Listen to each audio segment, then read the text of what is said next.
안녕하세요. 저는 경기도 수원에 살고 있는 이제 41살 되는 여자예요. 오늘 여러분께 정말 가면을 쓰고 있는 사람처럼 갑자기 돌변해버린 남편에 대해 말해보려고 합니다. 저는 어릴 때부터 헤어 디자이너가 되는 게 꿈이었습니다. 그래서 업계 최고 유명한 미용실의 원장이 되겠다는 큰 포부를 가지고 20살에 홀로 서울로 상경했었지요. 미용학과를 졸업하고 헤어샵 막내부터 시작해서 10년 동안 열심히 일만 했습니다. 열심히 돈을 모으기 위해 투잡까지 뛰었던 터라 제대로 된 연애는 하지도 못했죠. 그 결과 35살에 대전에서 제가 직접 미용실을 차려서 원장까지 되었습니다. 그리고 제 나이 40이 되던 해 남편을 처음 만났습니다. 저보다 10살이나 어린 남편은 대학로 앞에서 술집을 운영하던 사장이었습니다. 평소 친하게 연락하고 지내던 동생이 그 대학교 앞에서 술 마시자고 연락이 왔었어요. 그런데 대학교 앞 술집들이 장사가 잘 되는지 들어가려면 전부 30분씩 기다렸어야 했어요. 걷다가 웨이팅이 없는 술집을 찾게 되었고 그 술집 사장이 남편이었습니다. 생각보다 분위기도 좋고 무엇보다 사장 얼굴이 잘생겼었어요. 키도 크고 얼굴도 잘생긴 데다 사람들에게 친절하고 싹싹하게 잘 하더라고요. 속으로 호감이었는데 아는 동생이 알고 보니 그 사장이랑 친분이 있다고 하더라고요. 사장도 그런 제 마음을 눈치라도 챈 것처럼 저희 테이블에 다가와 말을 걸더군요. 안녕하세요. 지영이 맞지? 아, 오랜만이다. 우리 가게 일부러 찾아와 준 거야? 친구분은 처음 보네요. 저희 가게 안주는 좀 괜찮나요?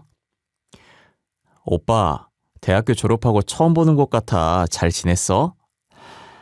대학교 앞에 가게 차린 걸 처음 알았네. 아, 이 언니는 친구는 아니고 나 일하다가 엄청 친해진 언니인데 올해 40살이고 엄청 착해. 그렇게 안 보이지? 언니라고? 와, 엄청 그 나이로 안 보이세요. 혹시 지영이가 일하면서 실수는 안 하던가요? 저는 최승보라고 합니다. 우리 친해져요. 아, 안녕하세요. 지영이랑 엄청 친한가 봐요. 안 그래도 지영이가 저 남자친구 만들어주겠다고 여기저기 데리고 다녀줘서 이런 데도 와보네요. 오빠, 이 언니 40살 때까지 제대로 연애도 못 해봤어. 아는 사람 중에 언니 소개해줄 사람 없어? 얼굴도 이뻐, 미용실 원장에다 돈도 많은데. 와, 엄청 능력자시네요. 그 유명한 헤어샵 원장이라니. 어디에 있어요? 저 거기 가면 직접 머리 손질 해주시나요? 시간 내서 한번 들릴게요. 당연하죠. 우리 지영이 학교 선배인데 제가 직접 해드려야죠. 시간 되실 때 미리 연락해 주시면 무료로 염색도 해드릴게요. 아, 고마워요. 이것도 인연인데 번호 좀 주실래요? 오랜만에 번호 따는 거라 조금 쑥스럽네요. 제 번호를 받아간 남자는 부끄러운지 얼굴이 빨개졌더라고요. 그래서 같이 간 동생이 이건 그린라이트라며 제게 귓속말로 잘해보라고 밀어줬어요. 사장님은 그 이후로도 저희 테이블에 와서 안주도 서비스로 주면서 저한테 계속 말을 걸더군요. 아는 동생을 택시 타고 집으로 보내주고 저도 따로 택시를 기다리고 있었어요. 저 멀리서 사장님이 직접 뛰어오시고는 연락 자주 해도 되냐고 물어보시더라고요. 저는 오랜만에 떨린 가슴을 주체하지 못하고 곧바로 좋다고 해버렸죠. 그렇게 술집 사장과 연애를 시작했습니다. 저는 마치 대학생 때로 돌아간 것처럼 꽤 설레는 데이트를 했었답니다. 그러던 어느 날 친정엄마가 말도 안 하고 제 자취방에 놀러 오셨습니다. 우리 딸 오랜만에 얼굴 보는데 표정이 좋아 보이네. 하고 있는 일이 잘 되고 있어서 그런가? 일이야 늘 좋지. 갑자기 연락도 없이 여긴 어쩐 일이야? 집에 무슨 일이 있는 건 아니지? 아유, 우리 딸 얼굴도 보고 싶고 엄마가 기가 막힌 선자리 하나 알아놨거든. 네 나이도 있고 이젠 정말 시집가야 하지 않겠니? 그렇게 말씀하시고는 가방을 뒤적이며 한 장의 사진을 저에게 들이미셨습니다.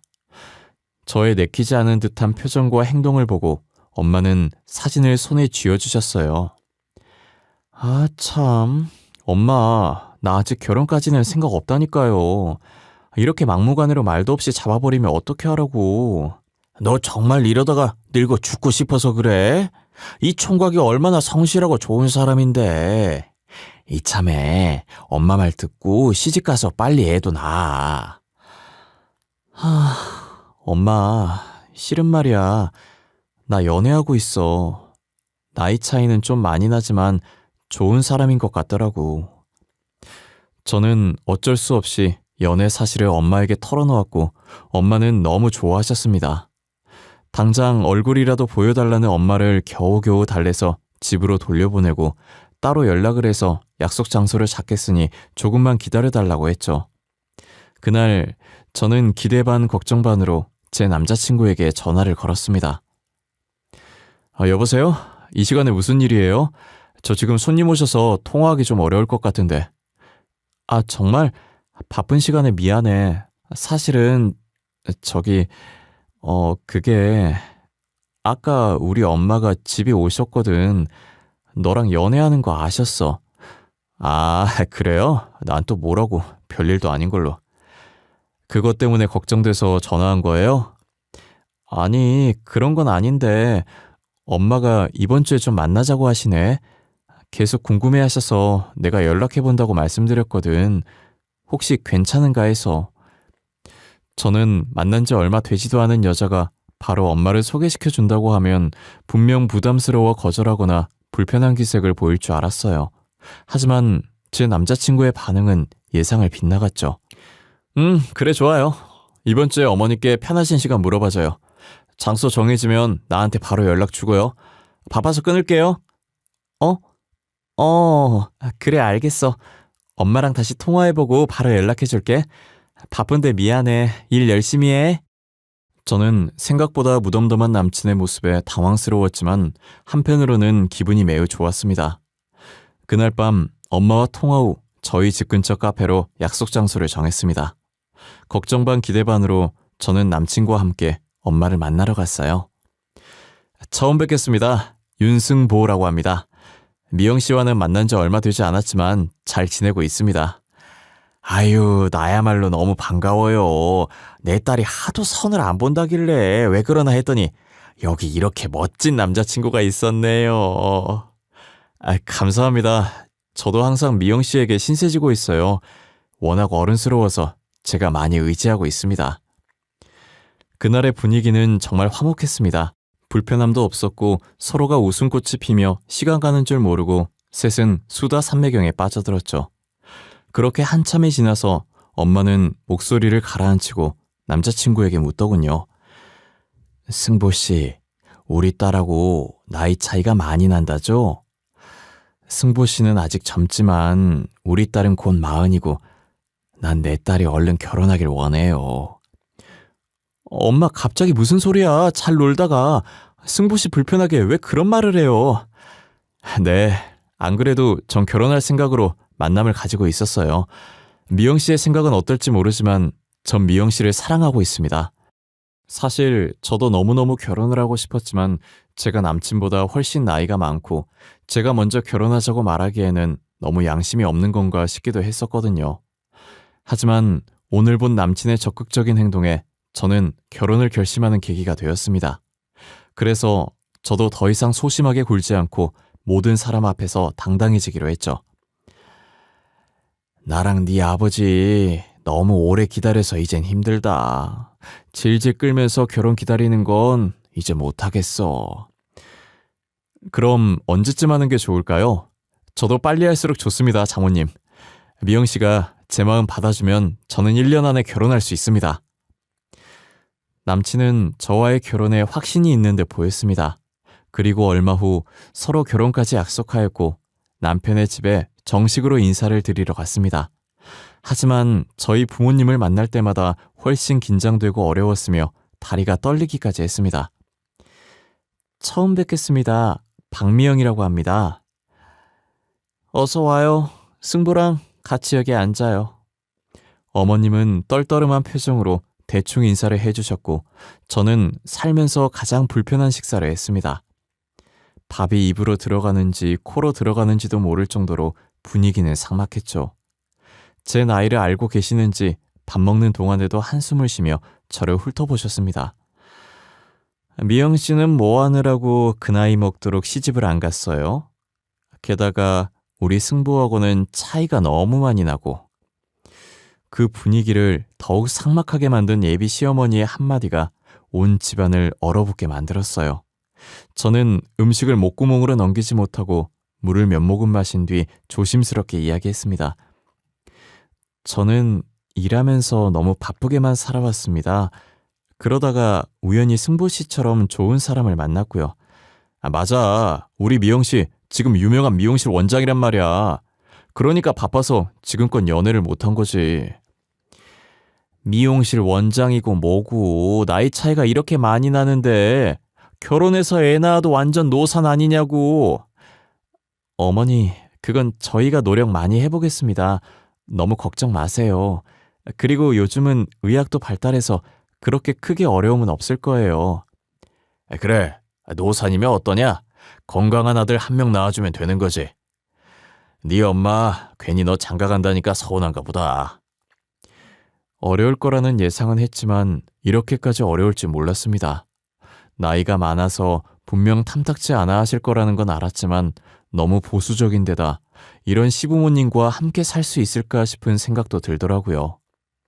저는 결혼에 대한 두려움이 생겨서 남친한테 속으로 내가 먼저 헤어지자고 말해야 하나 고민하고 있었습니다. 아, 진짜 뭐 하시는 거예요? 우리 둘이 서로 잘 살아보겠다잖아. 뭐가 그렇게 문제예요?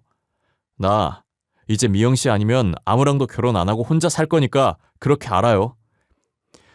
남친의 큰 목소리에 모두가 깜짝 놀랐고 집안에는 정적만이 흘렀습니다. 하지만 저는 시부모님 앞에서 큰 소리로 제 편을 들어준 남친의 모습에 감동했죠. 그래서 저도 용기를 내기로 마음먹고 시어머니께 당당하게 말했습니다. 어머니, 저도 노력 많이 할게요. 제가 부족한 게 많지만 그래도 승보 씨 힘들지 않게 제가 옆에서 잘 도우며 살겠습니다. 아휴, 내가 정말 승보 저 녀석 때문에 못 살아. 너 나중에 후회하지나 마. 결혼 후에 우리 아들 앞길 막는 행동은 하지 마세요. 이렇게 말하시고는 어머님은 혼자 방으로 획 들어가 버리셨어요. 그렇게 저와 남편은 어렵게 상견례 날짜를 받아 빠른 시일에 결혼식 날짜를 받아 준비했어요. 연애 1년 만에 우리는 결혼에 골인하여 부부가 되었습니다. 그 어렵던 모든 관문이 끝난 것 같아 홀가분했어요.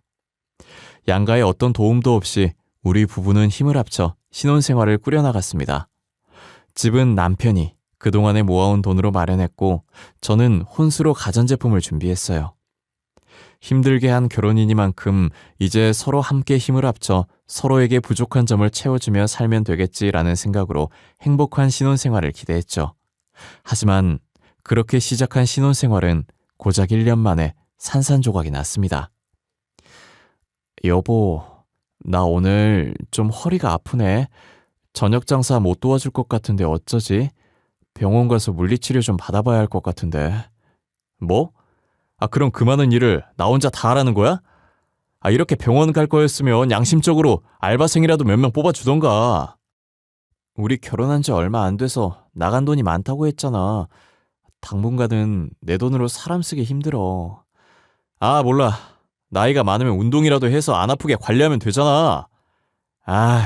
당신 때문에 오늘 하루 종일 나만 개고생하게 생겼네. 그렇게 말하고는 남편의 현관문을 쾅 하고 세차게 닫고는 가게로 출근했죠.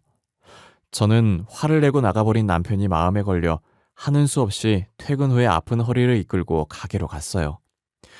그런데 가게에 갔더니 손님은 한 명도 없고 남편이 친구들과 함께 술판을 벌이고 있었습니다. 제가 문을 열고 들어가자 남편은 제 눈길을 피한 채 친구들과 술만 마시더군요. 그러더니 친구들한테 남편은 큰 소리로 이렇게 말했어요. 아줌마, 오늘 홀서빙은 내가 할 테니까 들어가서 설거지나 좀 해주세요. 손님도 없고 하니까 제가 필요하면 부를게요. 이 식당에서 일하는 아주머니셔? 그런데 되게 사진에서 보던 네 와이프랑 조금 닮은 것 같은데. 아닌가? 이 자식들이 술에 취해서 사람도 못 알아보네. 야, 저게 누가 봐서 내 와이프냐? 쓸데없는 말 하지 말고 마셔. 남편은 그렇게 친구들 앞에서 저를 아르바이트하는 주방 아줌마로 소개했습니다.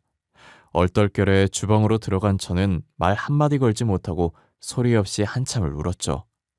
그렇게 친구들의 술판이 끝날 때까지 저는 주방에 틀어박혀 있기만 했습니다. 그 뒤 친구들을 집으로 보내고 남편이 주방으로 들어왔어요. 뭐야, 허리 아파서 못 온다더니 여긴 왜 왔어? 퇴근하고 병원 가서 물리치료 받는다며. 할 말이 고작 그거야? 아까 친구들 앞에서 왜 그랬어? 나를 주방 아줌마로 소개하던데 뭐 하는 짓이냐고. 그래, 미안해. 술 마시고 하도 정신없어서 그랬어. 그만하고 집에 가. 여긴 내가 마무리하고 갈게. 한숨 쉬며 저와 대화를 피하려고만 하는 남편을 보니 더 화가 나서 소리를 질렀습니다. 아까 친구들 앞에서 왜 그랬냐고 내가 묻잖아. 똑바로 대답해. 내가 여기서 일하는 주방 아줌마야? 진짜 몰라서 묻는 거야?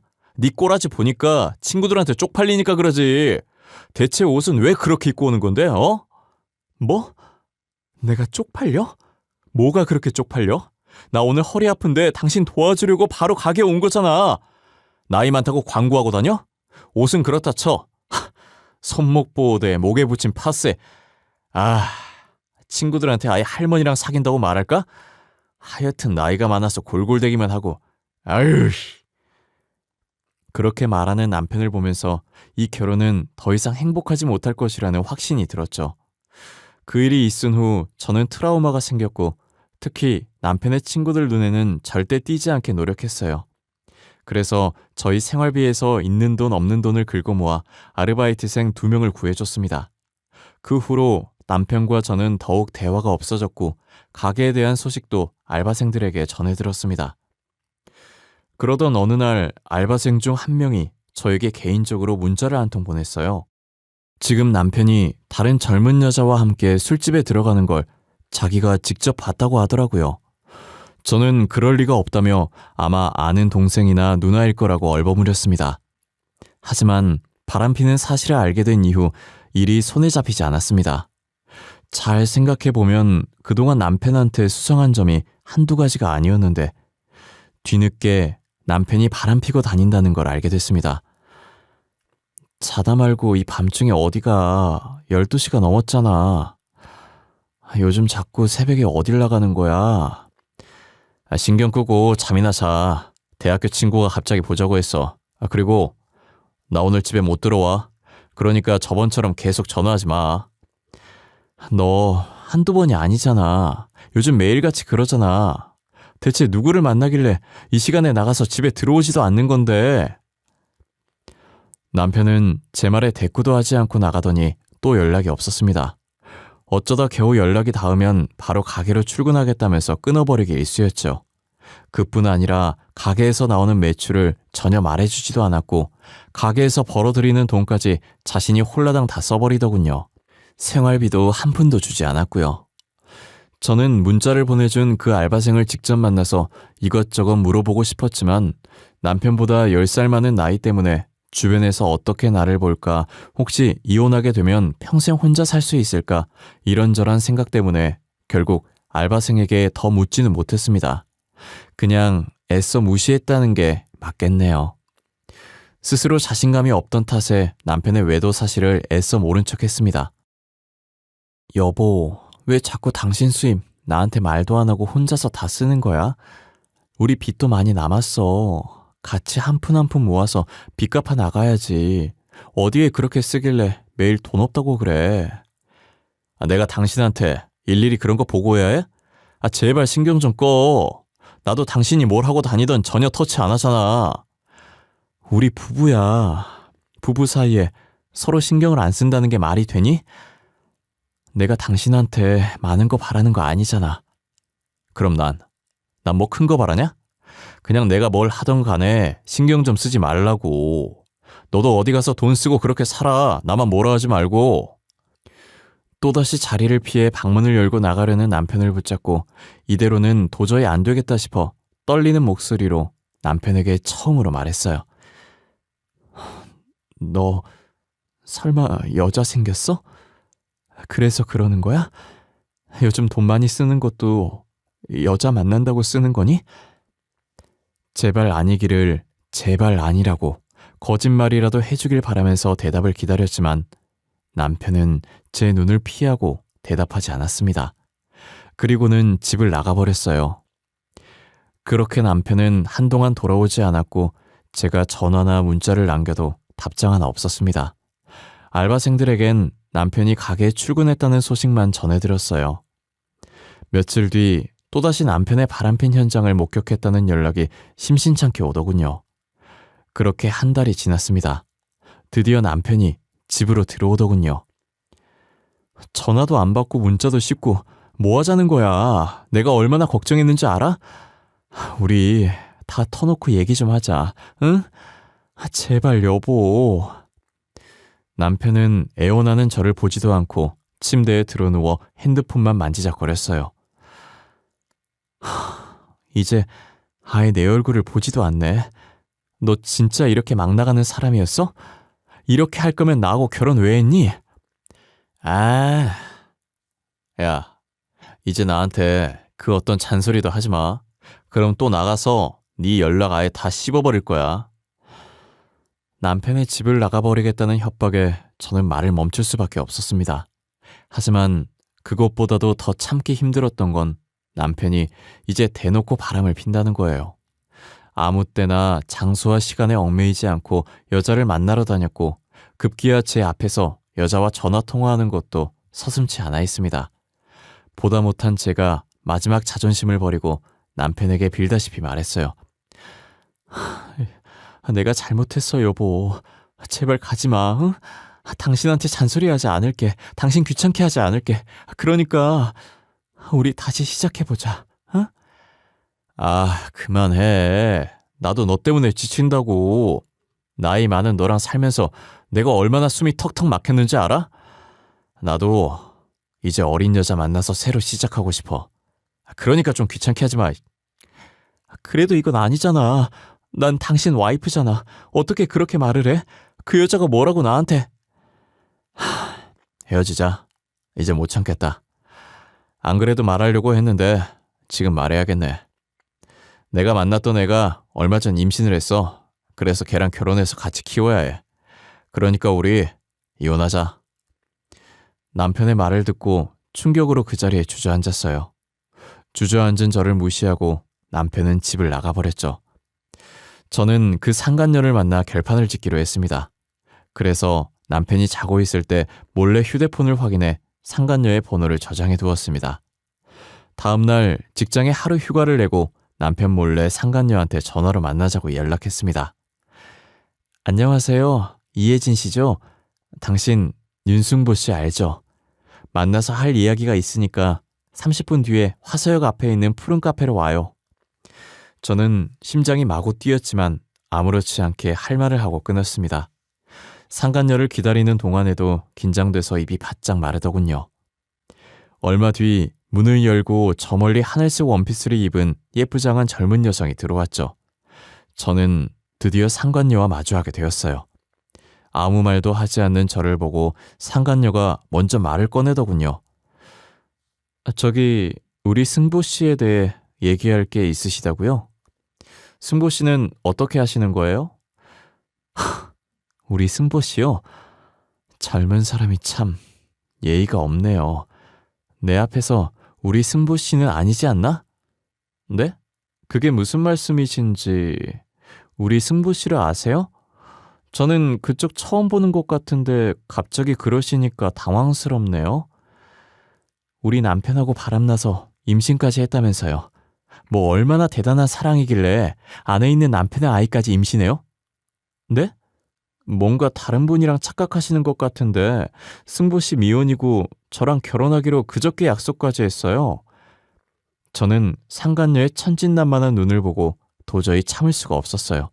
게다가 뻔뻔하게 제 앞에서 남편과 결혼을 한다고 하니 저는 미칠 노릇이었죠. 유부남하고 바람피고 다니는 거 부모님도 아세요? 나이도 어린데 벌써부터 그런 짓을 하고 다니면 안 되죠. 아니, 승보 씨가 유부남이라고요? 그럴 리 없어요. 승보 씨는 제가 처음이라고 했다고요.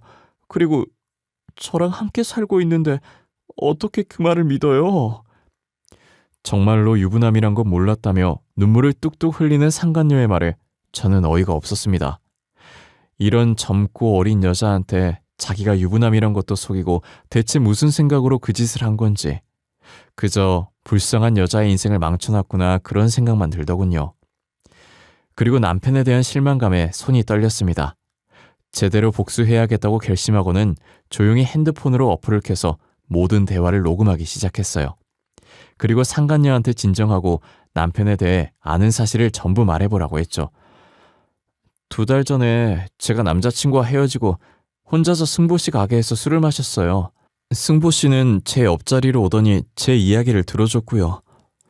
저는 두 사람이 나 없이 그동안 얼마나 재미있었을까 하는 생각에 이를 악물었죠. 곧이은 상간녀의 말에 남편이 왜 이 여자와 바람을 폈는지 검은 속내를 알 수 있었습니다. 알고 보니 승보씨가 그 술집 사장이더라고요. 그 건물은 저희 아빠가 월세를 받고 있는데 1층에 세놓고 있다던 사장이 누군지 그때 처음 알았어요. 승보씨는 이것도 우연이라며 제게 번호를 달라고 했어요. 우리 남편 가게가 예진씨 아버지 건물이라고요? 이봐요, 예진씨. 그러면서 뭐 이상한 낌새 못 느꼈어요? 전혀 못 느꼈어요. 우리 아빠랑 친분이 있다고 하니까 마음이 확 풀리더라고요. 말도 잘 통하고 자상해서 전남친보다 더 끌렸어요. 그리고 얼마 지나지 않아 실수로 아이가 생겨버렸고, 그래도 승보씨는 자기가 책임을 져야 맞는 거라며 저보고 결혼하자고 그랬어요. 저는 정말 유부남인 거 몰랐어요. 정말이에요. 남편은 겨우 상간녀의 아빠가 건물주인 거 알고 아내를 버리고서 불륜을 저지른 것이었죠. 상간녀와 결혼까지 하기 위해 철저하게 계획대로 움직인 겁니다. 저는 모든 사실을 알게 되자 배신감과 수치심이 몰려왔습니다.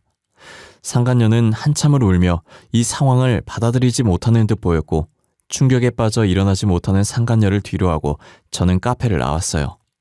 그리고 바로 근처 부동산 가서 남편 가게 건물주에 대해 물어봤죠.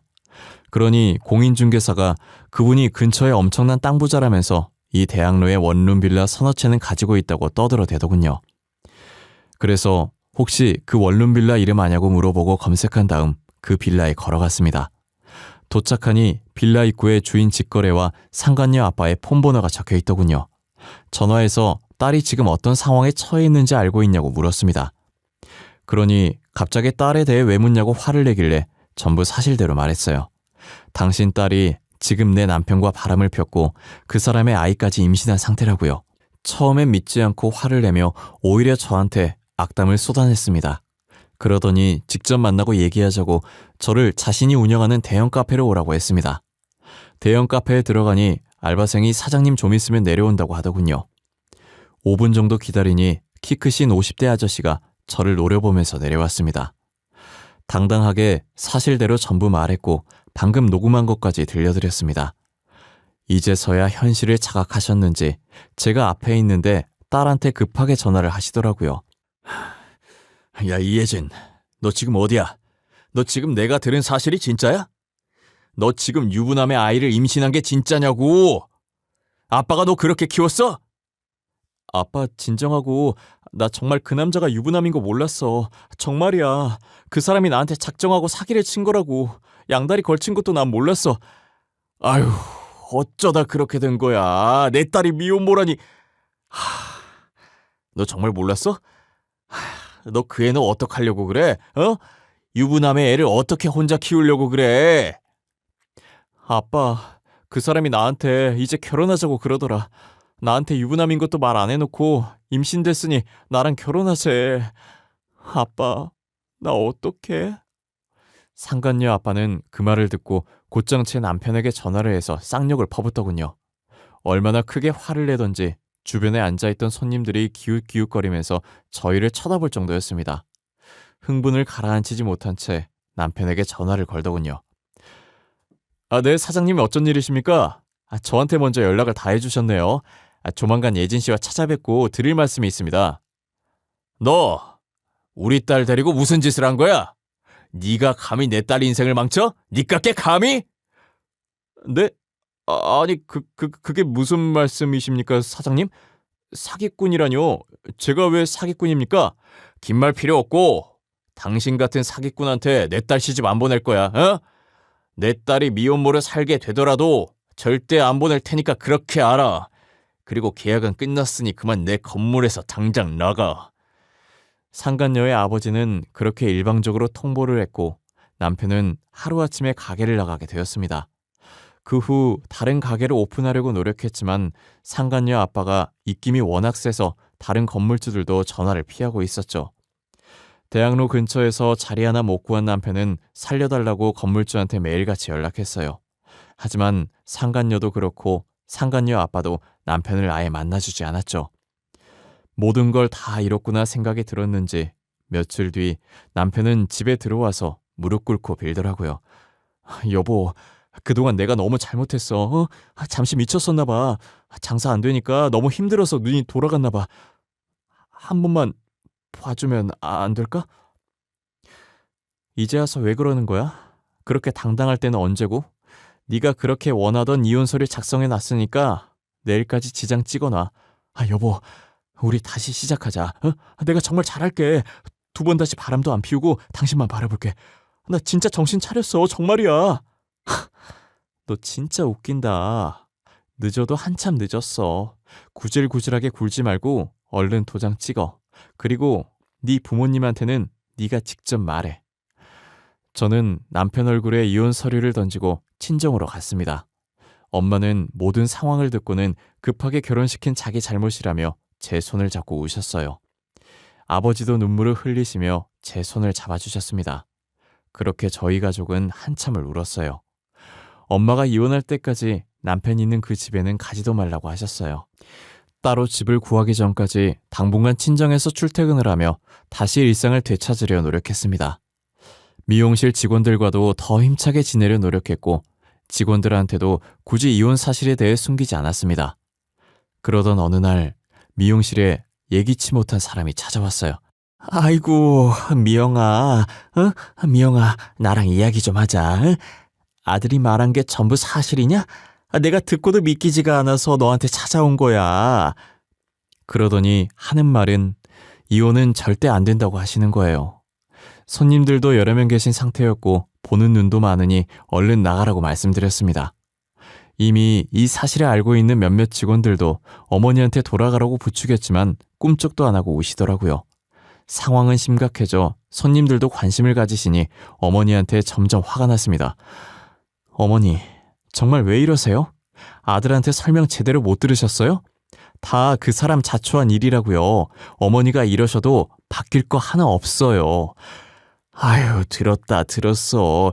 그래도 부부가 이런 거 눈 감아주고 사는 거지. 막말로 네가 나이만 그렇게 안 많았어도 아들이 그렇게 한눈 안 폈을 거 아니야. 뭐라고요? 지금 무슨 말 하시는 거예요? 남편 바람핀 게 저 때문이라고요? 제가 몇 번을 참아줬는지 아세요? 우길 걸 우기셔야죠.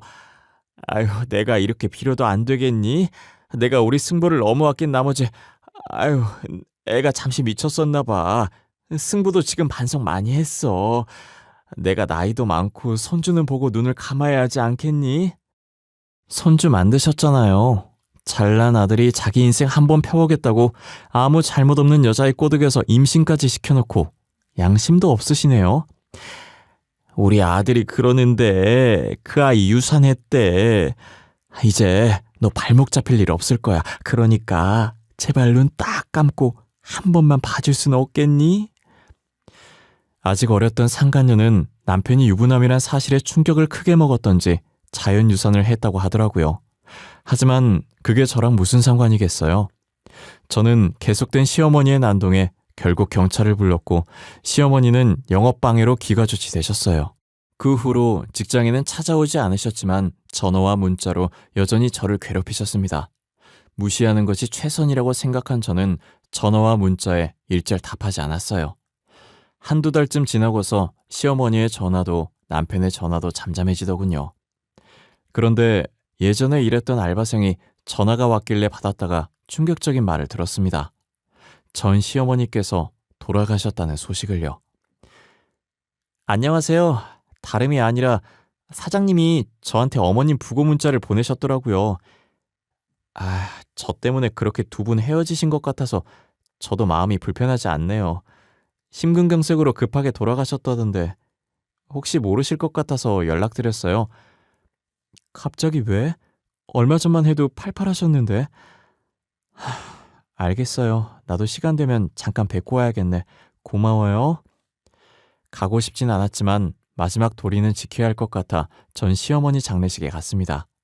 저 멀리 전 남편과 전 시아버지, 그 외 친척분들이 보였고 저는 어머니께 인사만 드리고 조용히 나가려고 했습니다. 그러나 저를 본 남편이 제게 다가와 큰 소리로 말하더군요. 야, 네가 어디라고 여길 들어와? 네가 양심 있으면 여기로 오면 안 되는 거 아니야? 나도 오고 싶어서 온 거 아니야. 최소한의 도리는 해야 되니까 온 거야. 그러니까 그만하고 조용히 있어. 사람들 다 쳐다보잖아. 우리 엄마, 너 때문에 죽었어. 알아? 네가 그때 우리 엄마 신고하지만 않았어도 부탁만 들어줬어도 지금 그게 왜 나 때문이라는 거야? 너 정말 끝까지 정신 못 차렸구나. 네가 바람나서 정신 못 차리고 살다가 나한테 이혼당한 게 왜 내 잘못이야, 어? 저는 장례식에 온 모든 가족과 지인분들이 들을 수 있게 큰 소리로 말했습니다. 당황한 전 남편은 제 말에 할 말이 없었는지 힘으로 저를 끌어내보내려 했죠. 저는 지지 않고 전 남편의 행적을 큰 소리로 말했고 결국 저한테서 무릎을 꿇더군요. 미안하다고 사과하며 제발 그만해달라는 남편을 보니 내가 왜 이런 사람이 좋다고 결혼까지 했는지 정말 후회가 물밀듯이 찾아왔습니다. 우리 두 번 다시 얼굴 보지 말자. 그리고 제발 사람답게 살아. 죄 없는 남의 인생 또 망치지 말고. 이 쓰레기야. 저는 이 말을 끝으로 전 남편과 완전히 연을 끊었습니다.